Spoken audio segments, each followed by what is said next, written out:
Bonjour mesdames et messieurs, bon réveil, bienvenue dans ce 6h30. Le président de la République, Alassane Ouattara, a inauguré hier jeudi le barrage hydroélectrique de Soubré, un moment historique attendu depuis des décennies par les populations ivoiriennes. L'ouvrage est le fruit de la coopération sino-ivoirienne et dans la foulée, le chef de l'État a posé la première pierre d'un autre barrage qui sera réalisé dans la région de la Nawa, celui de Grippo-Popoli.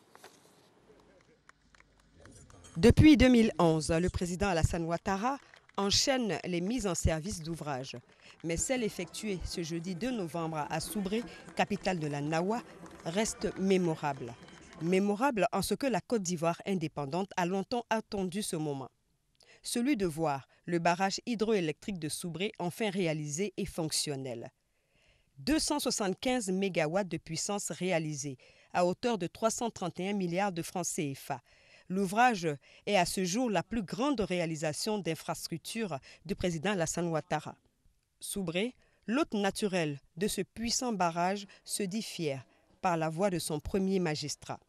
Excellence, Monsieur le Président de la République, devant ce travail laborieux, la population de Soubré tient à vous renouveler son attachement pour l'épanouissement collectif de la nation, mais surtout pour le fait que vous n'avez pas relégué au second plan les préoccupations des personnes impactées. Ce barrage hydroélectrique positionne la Nawa au cœur du processus de développement socio-économique de la Côte d'Ivoire.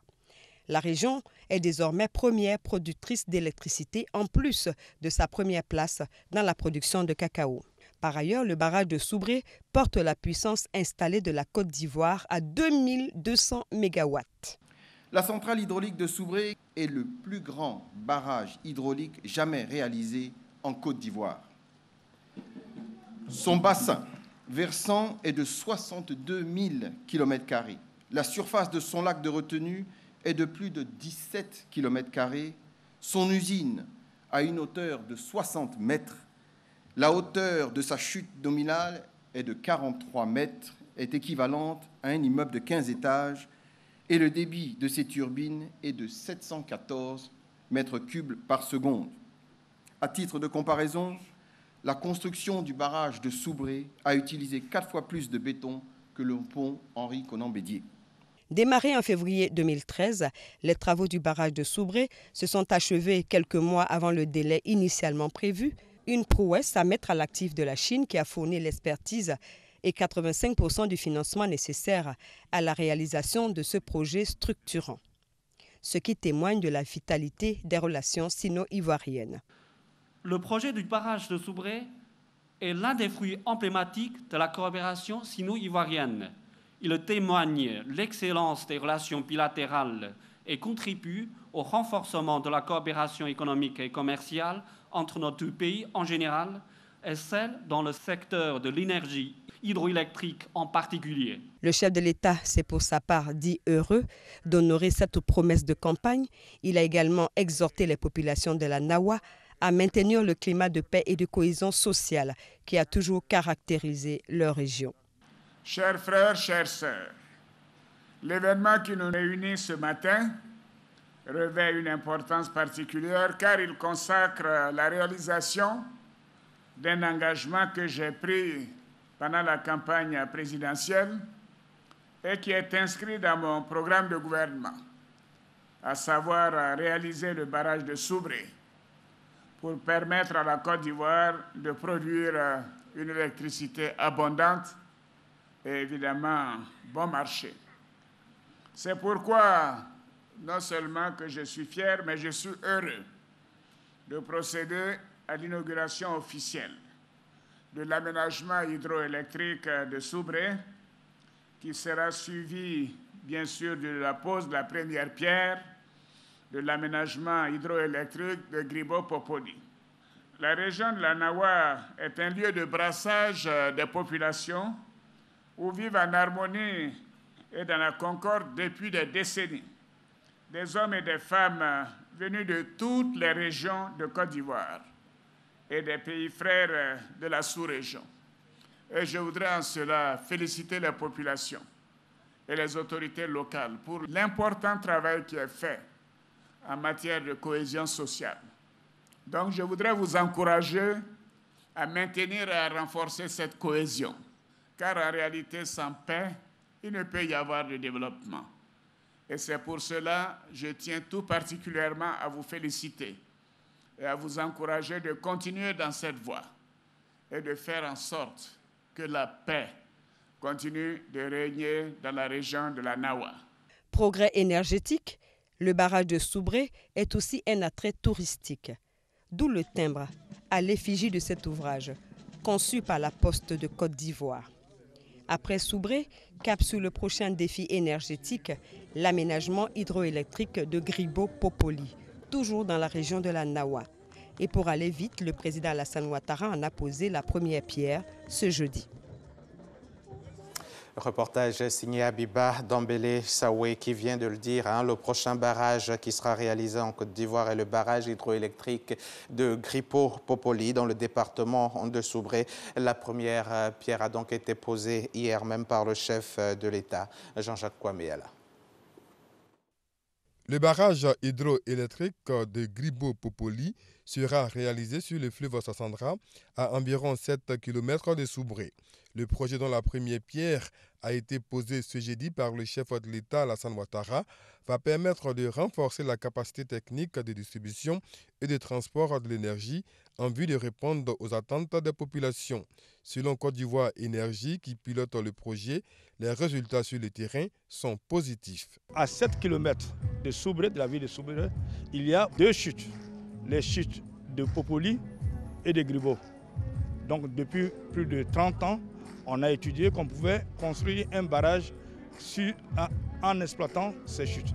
Donc le barrage de Gribo-Popoli, le futur barrage, est l'exploitation des chutes de Gribo-Popoli.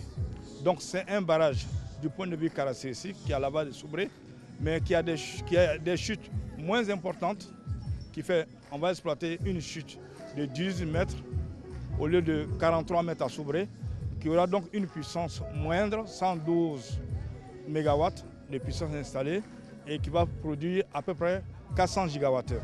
Si tout se passe bien, le projet va démarrer au premier trimestre de l'année 2018 avec comme partenaire financier la Chine. Coût des travaux, environ 150 milliards de francs CFA, durée 36 mois. Le projet de construction du barrage de Gribo-Popoli va porter la puissance installée en Côte d'Ivoire à environ 2310 MW. L'objectif est d'atteindre les 4000 en 2020. Voilà ce que l'on pouvait dire à l'heure qu'il est sur l'inauguration du barrage hydroélectrique de Soubré, mais nous y reviendrons plus largement dans nos prochains journaux. À Grand-Bassam, à une quarantaine de kilomètres d'Abidjan, en marge de la célébration de l'Abissa 2017, le vice-président de la République, Daniel Kablan-Duncan, a prononcé une conférence sur les projets du gouvernement destinés à la région du Sud Comoé. Victorien Ngoua. La célébration de l'Abissa donne l'opportunité au peuple nzima d'approfondir ses connaissances. Au-delà de ces piliers dont la critique sociale, le comité d'organisation a voulu associer le vice-président de la République pour entretenir le peuple sur les projets du gouvernement ivoirien destinés à la région du Sud Comoé. En raison de l'intérêt grandissant d'une population qui dépasse largement les frontières de la communauté Nzima Kotoko, tout le Sud Comoé a été invité à la rencontre. Échange de nouvelles dans la pure tradition Nzima, puis le décor est planté par le président du comité d'organisation de l'Abissa, Jean-Baptiste Amichia. La création de richesses au centre de la journée consacrée aux forces vives du Sud Comoé. Pour Jean-Baptiste Amichia, les opérateurs économiques de tous les secteurs ont besoin d'environnements favorables, mais surtout d'orientation stratégique pour prospérer. Au-delà de son caractère culturel, l'Abissa est une véritable institution. Et le vice-président salue donc l'éclosion des fêtes culturelles de Côte d'Ivoire parce que, dira-t-il, la culture est un moteur du développement. Il apparaît aujourd'hui de plus en plus clairement que le développement ne dépend pas exclusivement de paramètres économiques, écologiques, sociaux ou politiques, mais que la culture se doit être un moteur qui exerce une forte influence et non pas être un frein qui empêche les grandes avancées. La culture revêt une valeur égale à celle de la bonne gestion des affaires publiques, à l'égalité des sexes ou à l'éducation scolaire.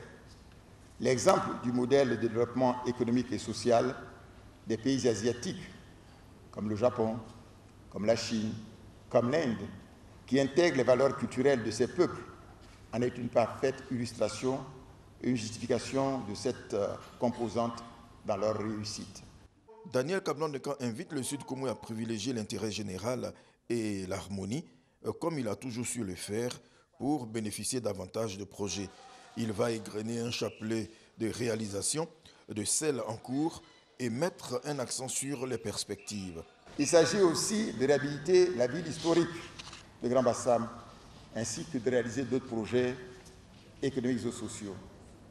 Il s'agit également, et c'est important, de mettre en valeur la voie express électrifiée d'accès à Grand Bassam.